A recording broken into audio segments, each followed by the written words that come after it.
Good afternoon, NOSA community, and welcome to our YouTube channel here. If you haven't, feel free to go ahead and subscribe to our channel so you get updates on the latest information we have to share with you guys. As well, if you're interested, feel free to also join our free Facebook group where you can get some more information and content from those across the United States as we represent close to 7,500 members.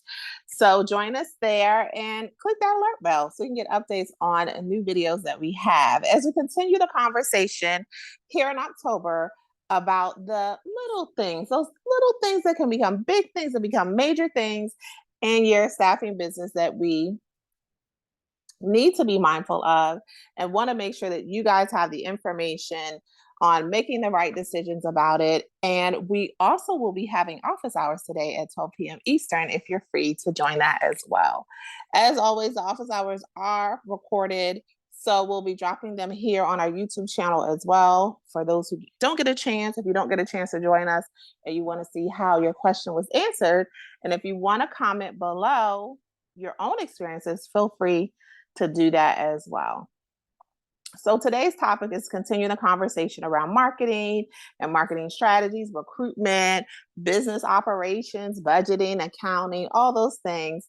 And we'll be discussing today about creating your healthcare business budget. And one of the things when you think about getting started and your business plan and those initial steps that you take in the process is having certain things in place, even if it's not fully where you end up at the end of the year.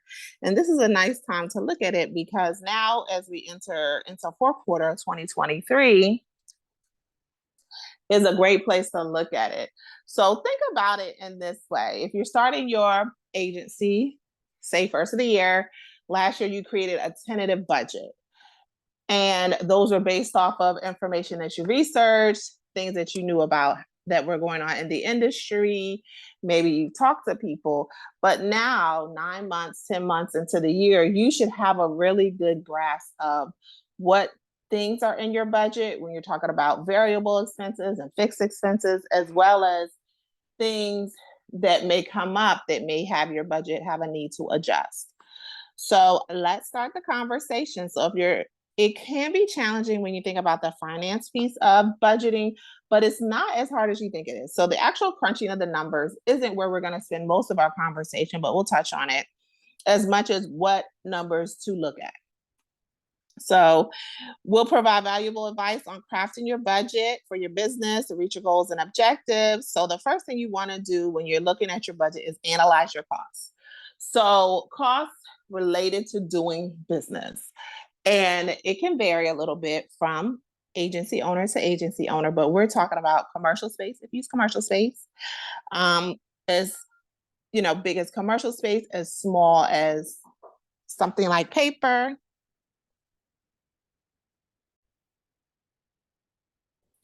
So we can talk about administrative staff, recruiters, virtual assistants.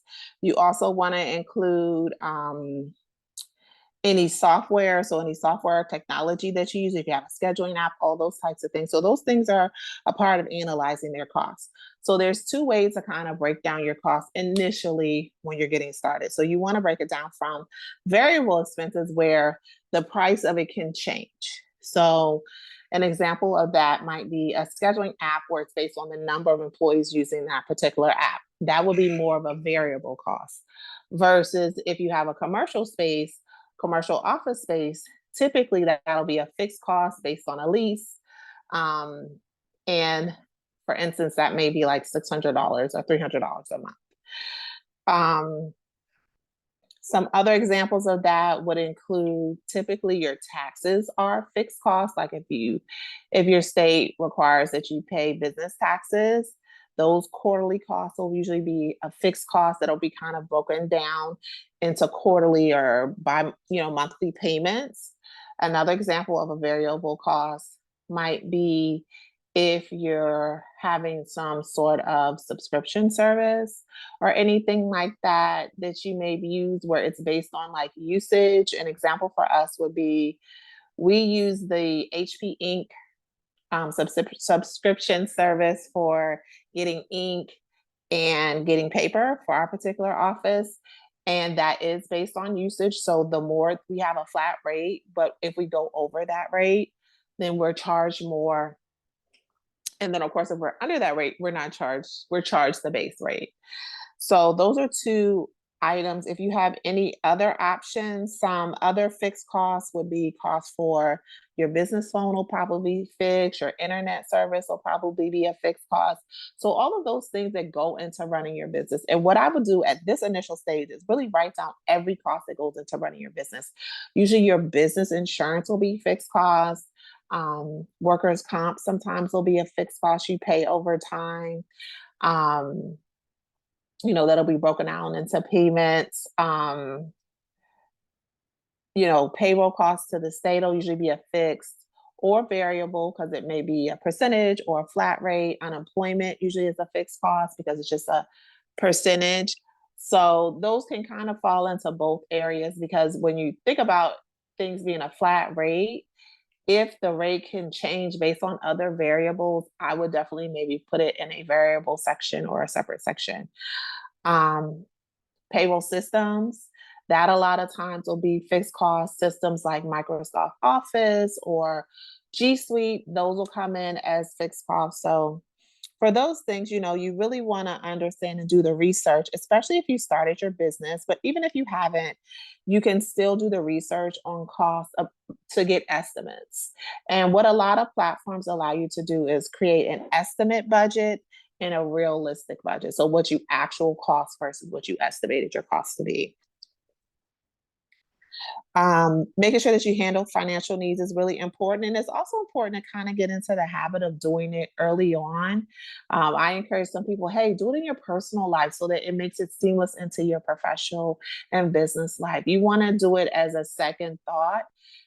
For us, we're going into a new quarter. So we're thinking, hey, there's probably tax payments to be made. There may be additional costs that are quarterly costs. To running our business. We're thinking about, hey, what does the budget look like for 2024? You also want to take in consideration if you're making any personnel changes, what that looks like as well. Set spending goals. So some ideas around creating your budget entails more than just simple addition and subtraction.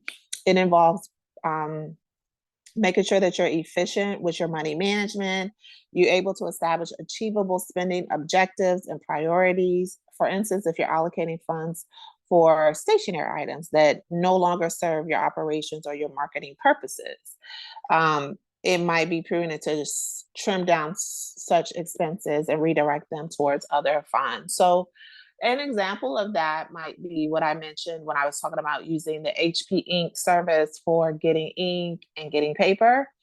If I felt like that wasn't a viable option for our business, and maybe we decided, hey, we're doing enough work, we're going to do things in bulk, then using that, and we'll use $14.99 a month as a number, using that money monthly, hey, maybe if I consolidate it, we'll save $7 a month, and then we can use those other monies towards some other element of the business. It can be also that, hey, maybe we're going to reduce the plan that we're on because we're not using as much paper. So we shouldn't be printing as much. We have DocuSign, PDF, HelloSign, so many platforms that we maybe should be printing as many of our documents.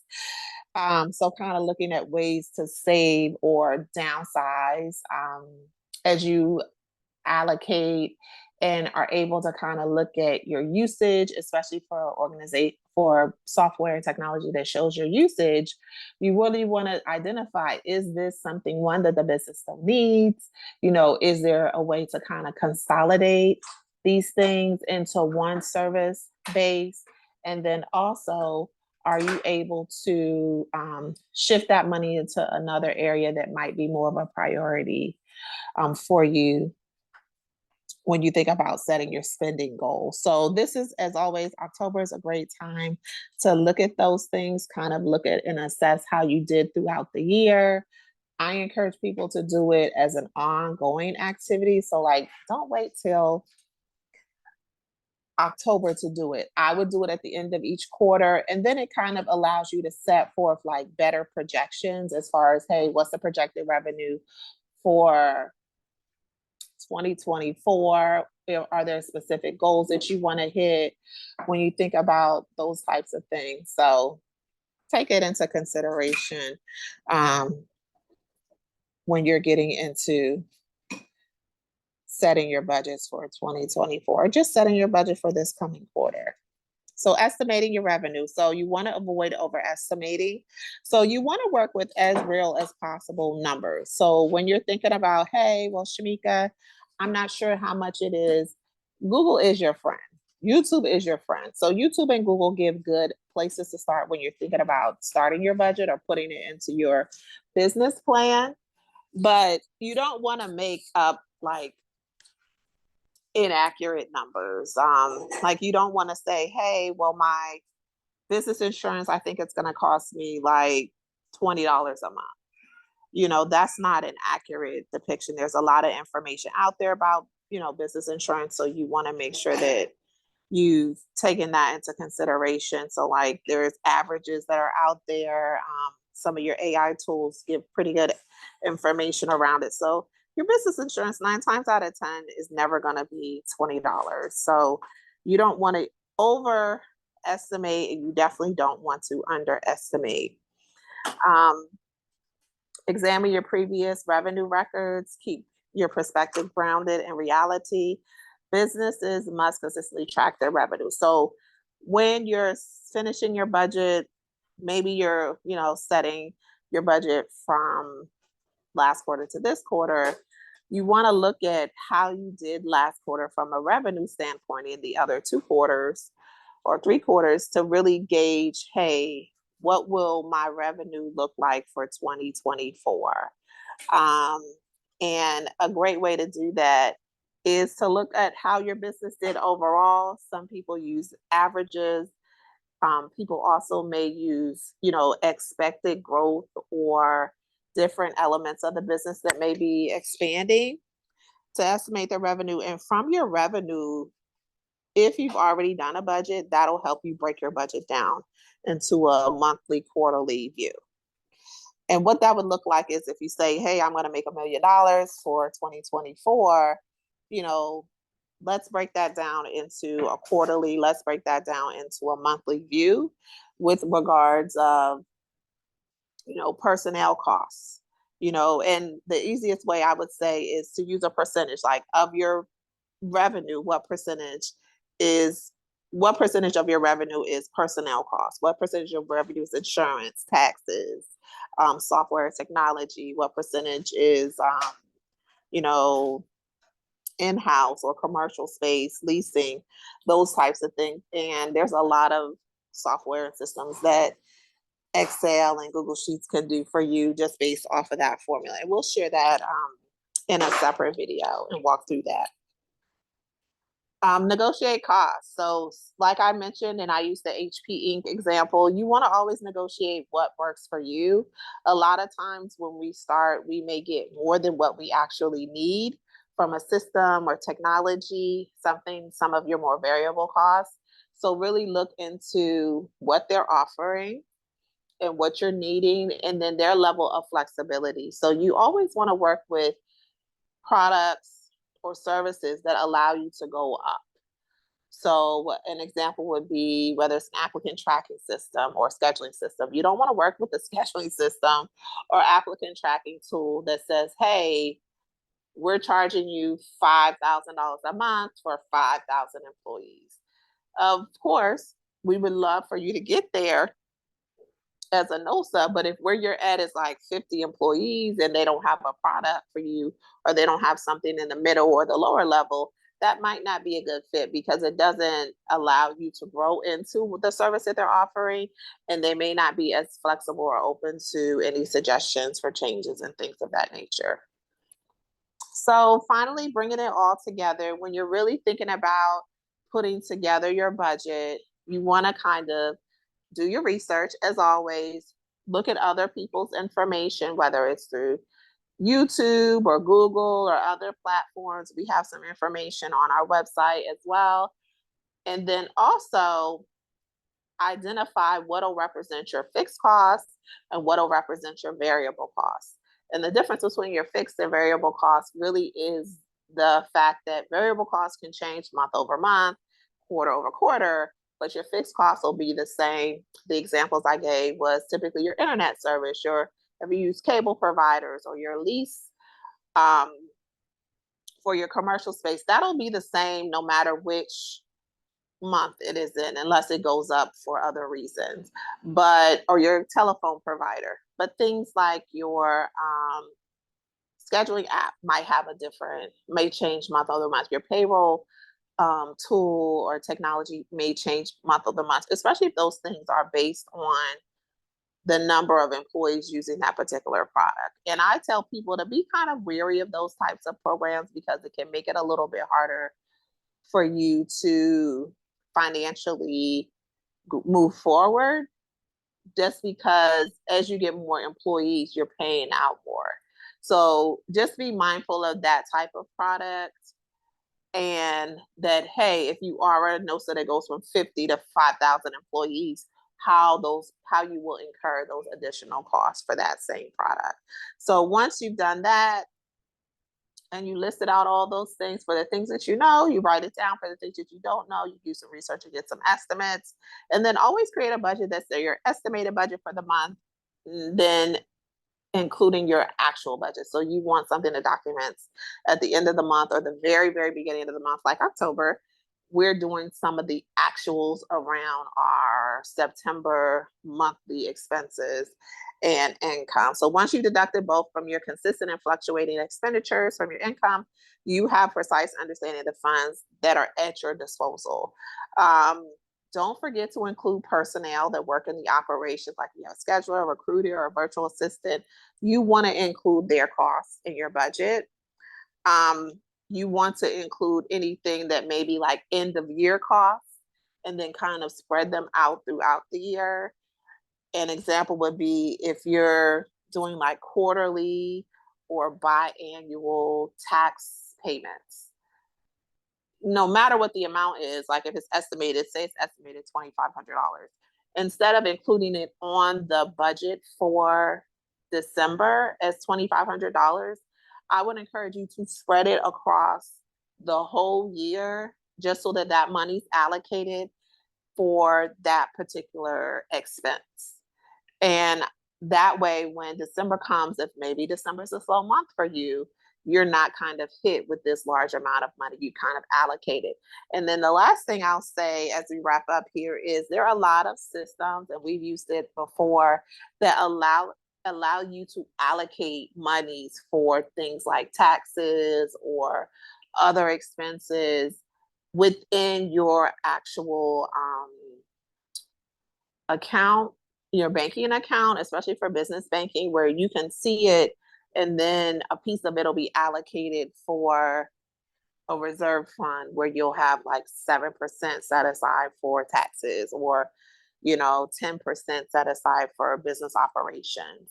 So that way that money is already being flowed into, it's all into the same account, but you can set it up as a reserve fund within that account, so that money is kind of set aside for those purposes and not take an account into like your daily or monthly expenses for that particular situation. So as always, I hope that was helpful. Implementing a comprehensive budget strategy is important, just like your marketing strategy. You can effectively reduce your expenses and enhance your revenue by doing so. October is always the time of year that we encourage people to reassess the business. How did it go? How was the year for you? What worked? What didn't work? What you need to improve upon? What you would change? How you plan to do things differently as you go into 2024. And sometimes some of those differences and changes do happen around your business expenses or your operational expenses. So definitely take those into consideration. By embracing these individual tips and tricks, you can chart a course for your healthcare business success in just a matter of minutes. As always, thanks for being a part of the community. We're glad to have you. If you have any comments or suggestions on tools or technology that you use to help make this happen for you, feel free to drop it below. As always, join us for office hours every other Wednesday, our live office hours. The link is here in the comment section, and get your questions answered. Or if you can't catch our office hours, feel free to jump in and catch the replay here on our YouTube and Facebook pages. Thanks.